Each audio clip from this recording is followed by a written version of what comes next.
നമസ്കാരം. Raf talk ഫുട്ബോളിലേക്ക് എവർക്കും സ്വാഗതം. ലാലിഗയിൽ ഇന്നലെ വലൻസിയയെ 7-അപ്പ് കുടിപ്പിച്ചതോടെ ബാഴ്സലോണ അൻസി ഫ്ലിക്കിന്റെ കീഴിൽ ഈ സീസണിൽ 32 കളികളിൽ നിന്ന് 100 ഗോളുകൾ പിന്നിട്ടിരിക്കുന്നു. 101 ഗോളായി. അത് എല്ലാ കോമ്പറ്റീഷനിലുമായ കണക്കാണ്. ലീഗിൽ മാത്രം, അതായത് ലാലിഗയിൽ മാത്രമായിട്ട് അവരടിച്ചതോ 59 ഗോളുകളാണ്. നോക്കുക, ടോപ്പ് 5 ലീഗിൽ FC ബാഴ്സലോണയോളം ഗോളുകൾ അടിക്കുന്ന അല്ലെങ്കിൽ അത്തരത്തിൽ അറ്റാക്കിംഗ് ഉള്ള മറ്റൊരു ടീമില്ല എന്നതാണ് യാഥാർത്ഥ്യം. കണക്കുകൾ അത് വളരെ കൃത്യമായിട്ട് നമുക്ക് കാണിച്ചു തരുന്നുണ്ട്. അപ്പം ഹൻസി ഫ്ലിക്കിൻ്റെ ഈ ഒരു അറ്റാക്കിംഗ് മെഷീൻ ഉണ്ടല്ലോ, ഇത് യൂറോപ്പിലെ ടോപ്പ് 5 ലീഗിലെ ഏറ്റവും മികച്ചതാണ്. ഇത് വെറുതെ അങ്ങ് പറയുന്നതല്ല, കൃത്യമായ കണക്കുകൾ വെച്ച് വ്യക്തമാക്കി തരാം. ടോപ്പ് 5 ലീഗിൽ കളിക്കുന്ന 96 ടീമുകൾ, ആ ടീമുകളിലൊന്നും ബാഴ്സലോണയോളം മികച്ച അറ്റാക്കിംഗ് ടീമുകളല്ല എന്നത് തെളിയിക്കുന്ന കണക്കാണിത്.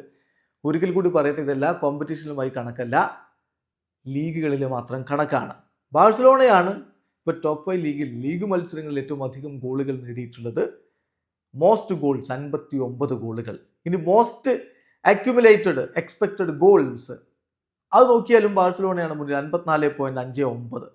മോസ്റ്റ് നോൺ പെനാൽറ്റി ഗോൾസ് ബാഴ്സയാണ് ഒന്നാമത്, 56.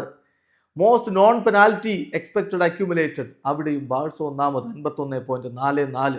ബിഗ് ചാൻസുകൾ ക്രിയേറ്റ് ചെയ്തതിൽ ബാഴ്സ ഒന്നാമതാണ്, ജോയിന്റ് മോസ്റ്റ് ആണ്, 100 എണ്ണം.